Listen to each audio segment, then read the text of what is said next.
IPL Rajasthan റോയൽസിനെ ആധികാരികമായി അവരുടെ നാട്ടിൽ പോയി കീഴടക്കി തങ്ങളുടെ സീസണിലെ 4ാം വിജയവും സ്വന്തമാക്കിയിരിക്കുകയാണ് RCB. രാജസ്ഥാൻ റോയൽസ് ആദ്യം ബാറ്റ് ചെയ്തുകൊണ്ട് ഉയർത്തിയ 174 റൺസ് വിജയ ലക്ഷ്യം 9 വിക്കറ്റുകൾ ശേഷിക്കെയാണ് RCB മറികടന്നിരിക്കുന്നതും. അർദ്ധ സെഞ്ചുറി നേടിക്കൊണ്ട് ഫിൽസാൾട്ട്, എന്തൊരു തുടക്കമായിരുന്നു ഫിൽസാൾട്ടും കിങ് കോഹ്ലിയും കൂടി RCBക്ക് നൽകിയിട്ടുണ്ടായിരുന്നതും. 62 റൺസാണ് കിങ് കോഹ്ലി എടുത്തിട്ടുള്ളതും. തീർച്ചയായിട്ടും T20യിൽ നിന്ന് വിരമിക്കുമ്പോഴും അദ്ദേഹം ഇപ്പോഴും T20 കളിക്കാൻ പ്രാപ്തനാണെന്ന് തെളിയിക്കുന്ന പ്രകടനമാണ് കോഹ്ലിയിൽ നിന്നും വന്നുകൊണ്ടിരിക്കുന്നത്. ദേവദത്ത് പടിക്കൽ അദ്ദേഹം അനായാസമായി ഒരു 40 റൺസ് അടിച്ചുകൂട്ടി. RCB ഈ ഒരു സീസണിൽ കളിച്ചിട്ടുള്ള എവേ മത്സരങ്ങളൊക്കെ ആധികാരികമായി വിജയിച്ചുകൊണ്ടിരിക്കുന്ന കാഴ്ചയാണ് നമ്മൾ കണ്ടുകൊണ്ടിരിക്കുന്നത്.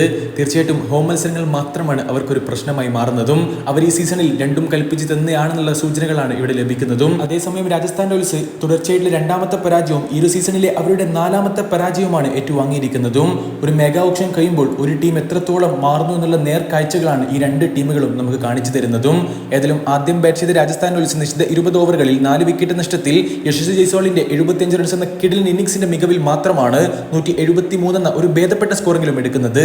പക്ഷേ മറുപടി ബാറ്റിംഗിൽ RCBയുടെ ബാറ്റർമാർക്കെതിരെ ഒരു തരത്തിലും മികച്ച ബൗളിംഗ് പ്രകടനം കൊണ്ട് തെളിയിക്കാൻ ആറാറിന് സാധിച്ചതുമില്ല. ഈ ഒരു കളി ആർ തോൽക്കാനുള്ള ഏറ്റവും വലിയ കാരണം ആ വൻ അബദ്ധങ്ങളായിരുന്നു എന്ന് ഞാൻ പറയും. തീർച്ചയായിട്ടും ആദ്യം ബാറ്റ് ചെയ്തുകൊണ്ട് രാജസ്ഥാൻ റോയൽസ് അടിച്ചത് ഒരു വമ്പൻ സ്കോറൊന്നും ആയിരുന്നില്ല എന്നുള്ളത് ഒരു യാഥാർത്ഥ്യമാണ്. പക്ഷേ പവർ പ്ലേക്കുള്ളിൽ തന്നെ കിങ് കോഹ്ലിയെയും ഫിൽസാൾട്ടിനെയും പല കുറി രാജസ്ഥാൻ റോയൽസിന്റെ ഫീൽഡർമാർ കൈവിടുന്ന ഒരു കാഴ്ച നമ്മൾ കണ്ടിട്ടുണ്ടായിരുന്നു. അതുപോലെ തന്നെ ക്യാപ്റ്റൻ സഞ്ജു സാംസൺ ഒരു റിവ്യൂ നഷ്ടപ്പെടുത്തി കളയുന്നതും നമ്മൾ കണ്ടു. ഇത്രയും ഡേഞ്ചറസ് ആയിട്ടുള്ള എക്സ്പ്ലോസീവ് ആയിട്ടുള്ള 2 ബാറ്റർമാർ ഇങ്ങനെ കളിക്കുമ്പോൾ അവർക്ക് ലൈഫ് കൂടി കിട്ടുകയാണെങ്കിൽ പിന്നെ എന്ത് പറയാനാണ്.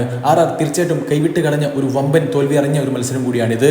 അതേസമയം RCB 9 വിക്കറ്റിന്റെ കിടിലം വിജയങ്ങൾ സ്വന്തമാക്കിക്കൊണ്ട് എവേ മത്സരങ്ങളുടെ അവരുടെ ആ ഒരു വിന്നിംഗ് സ്ട്രീക്ക് കണ്ടിന്യൂ ചെയ്യുകയാണ്. നിങ്ങളുടെ അഭിപ്രായങ്ങൾ തീർച്ചയായിട്ടും രേഖപ്പെടുത്തുക. അടുത്തൊരു വീഡിയോ ഭാഗത്ത് വീണ്ടും കാണാം. ചെറിയൊരു ഗുഡ് ബൈ.